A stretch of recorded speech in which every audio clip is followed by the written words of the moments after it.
再来看宜兰的猪肉市场，因为臭咪毛，而且噪音阁真大声，所以地方是希望讲会当赶紧刷位。也毋过无论要刷去倒，伫当地拢是无人会当接受的。所以县政府是按算以补贴交通费的方式，甲台底的业务交互新北市，也是桃园，也毋过嘛是共款拄着问题。 伊啊用车运送到市场，等待拍卖含猪肚。宜兰县的肉品市场，因为较会产生臭味的含噪音，是险恶设施。地方一直有叫伊迁去别位的声，但问附近的居民看法无同。对你家有困扰无？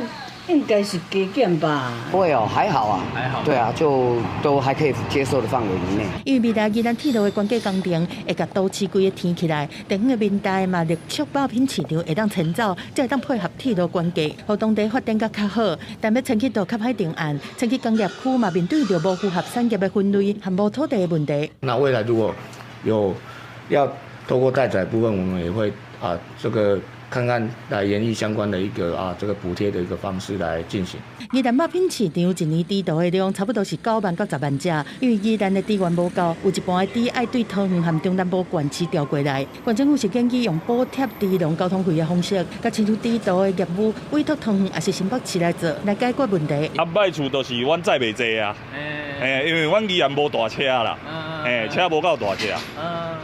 所以有一个困扰伫哩啦。但是对这个规划，猪农是并无同意，认为讲宜兰载猪只的车并无大，数量嘛无济，当到运输到外县市去猪肚成本伤悬，嘛是伫个县内猪肚较方便。这项新措施敢会当上路？县政府阁要想办法和猪农有共识。